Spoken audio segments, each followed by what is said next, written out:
No, guys, this is true. This is not trash talking. Hey guys, Irish only 6 million, Russian 150 million. I wanna fight with your chicken because this is #1 easy fight in lightweight division.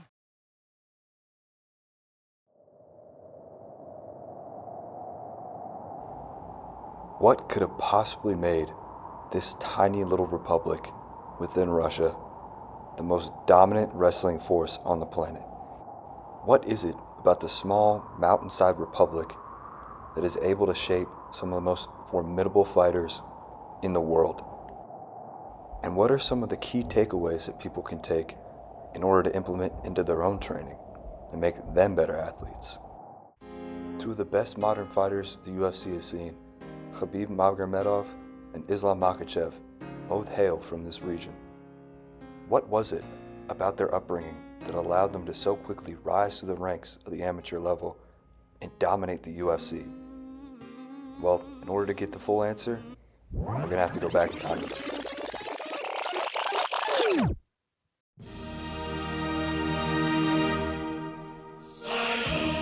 The systematic regime of the Soviet Union led to some pretty formidable circumstances, but also led to some pretty formidable fighters, both Olympic and non-Olympic. Russia had a great pool of talent with so many different regions and provinces. And beyond that, the regimented training allowed their athletes to excel even further. They were virtually untouchable, having some of the scariest athletes on the planet. Until they weren't.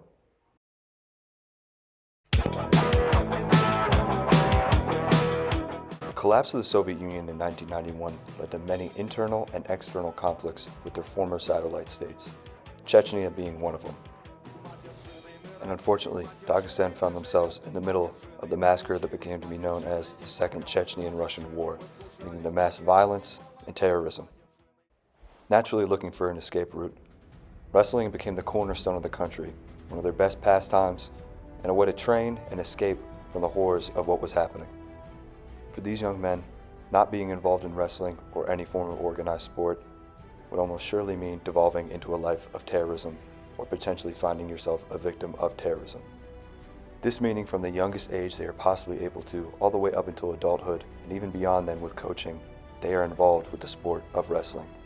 These situations bred monster athletes, and these monster athletes then went on to raise a generation of another set of monstrous athletes. This tiny republic within Russia essentially found itself in a Spartan-like situation where the young were trained to be soldiers, not for the purpose of war, but being strong to combat war, to combat the violence that constantly surrounded them.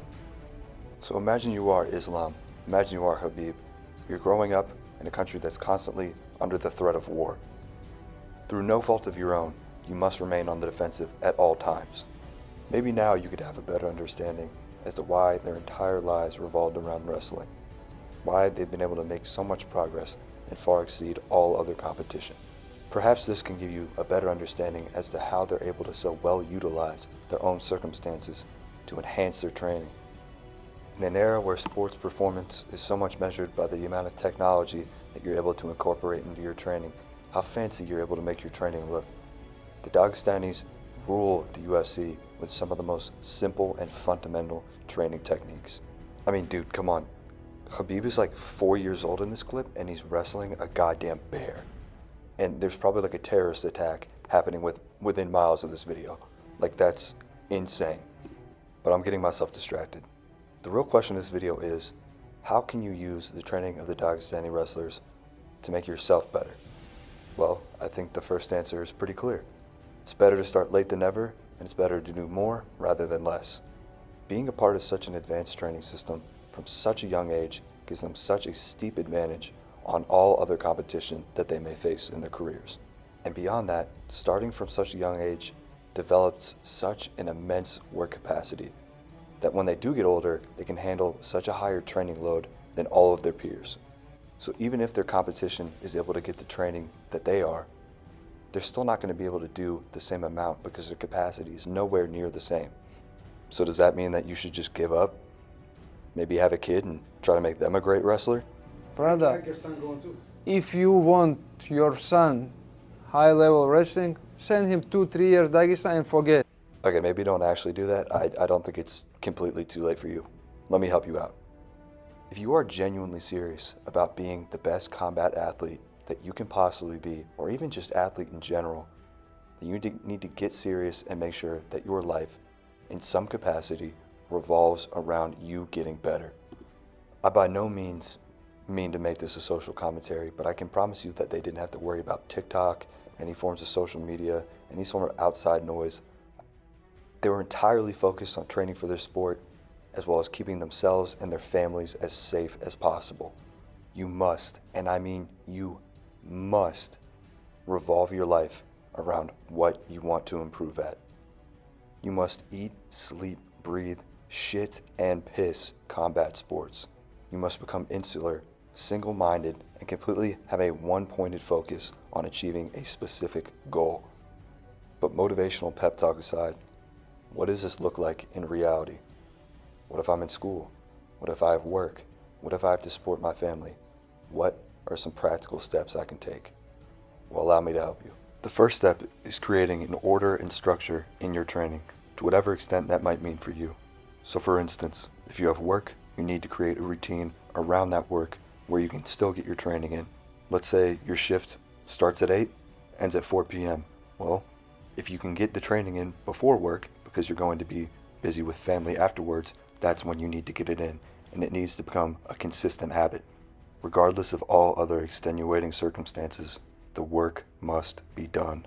Along those same lines, you need to make sure that all other aspects of your lifestyle are based around your training. Training is not solely encompassed by what you do when you're actually at the gym. It contains multiple facets: your recovery, your nutrition, your general lifestyle. If you're prioritizing going out, drinking, smoking, your diet isn't what it could be, you're not sleeping as much as you could. If this is a representation of you, then you need to take an honest look at yourself in the mirror and compare yourself to the best and what they're doing. And from there, you need to make the changes necessary. You will never be the best or challenge the best if you're not willing to do what the best do. And for the Dagestanis, that is pure dedication.